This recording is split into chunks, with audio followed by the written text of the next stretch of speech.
Anong ginawa ni Shaira, attorney? Nag-file sila ng action for declaratory relief. Ibig sabihin, hinihiling niya na gumawa ng desisyon ang korte sa kasong ito dahil may controversy sa legalities ng mga nangyayari. Attorney, meron ba siyang panalo dyan? Well, it's hard to say. Dahil base sa mga kwento nyo, pare-pareho kayong inosente dito. At si Shaira, katulad din ninyo, biktima lang din siya ng sitwasyon. Attorney, sorry, pwede po bang linawin niyo lang yung sinasabi niyo? Medyo kasi kinakabahan na kami. Wanna be honest with you guys. Dahil ngayon lang nangyari ang mga ganito, baka matagalan ang desisyon ng korte sa kasong ito. And it could go either way. Ibig sabihin ba, attorney, pwedeng manalo si Shaira? Pwedeng sila pa rin ni Jordan yung legal na mag-asawa? Jordan! Jordan! Lumabas ka na dyan! Ikaw, hindi po. Andiyan na naman si Shaira. Meldy! Ma, Meldy, kami na to, tumawag ka sa barangay. Kinagawa ng Attorney, babaeng ayan to na dito.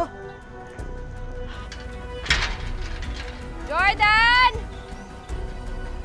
Good morning!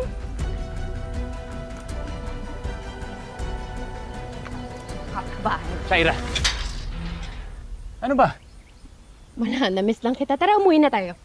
Hindi ako sasama sa'yo. Hindi sasama sa'yo si Jordan. Baka gusto mo mauna ka na't umalis. Baka damputin ka pa ng mga barangay dito. Gusto mo yan? Ipapadampot mo ko? Baka gusto mong ikaw ang ipadampot ko sa barangay dahil baka nakakalimutan mo na hindi pa tapos ang laban. Hanggat wala pang desisyon ng korte, ako ang legal na asawa ni Jordan. At kung ako ang legal na asawa, sino ka? Ha? Sino ka? Think kung sino ka! Shaira! Gusto mo malaman kung sino ka? Isa kang kabit! Hayop kong babae ka! Hoy! Shaira! Dapat mga Tama na yan! Shaira, tama na! Tama na! Ang karapatang sakta ng anak ko. Pamamahay ko ito! Palis niyo to. Hindi ko na palalakihin to, Shaira. Pero isang beses ka pang sumugod dito.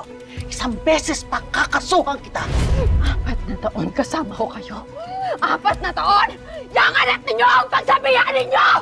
Dahil kung hindi siya nangangagaw ng asawa, hindi siya masasaktan! Kinukuha ko lang kung ano yung sakin! Nandun pa kayo sa kasal namin, di ba? Kung anong sa'yo? Kung anong sa'yo? Hindi sa'yo si Jordan.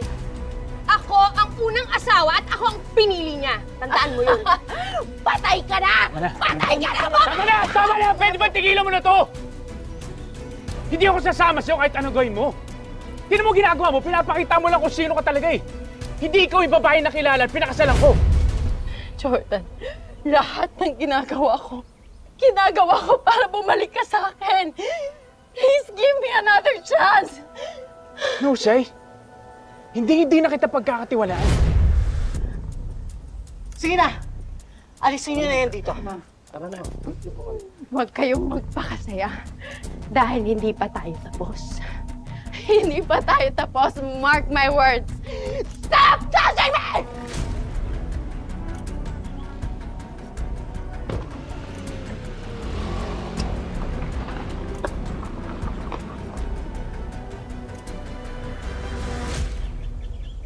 Miss ka na?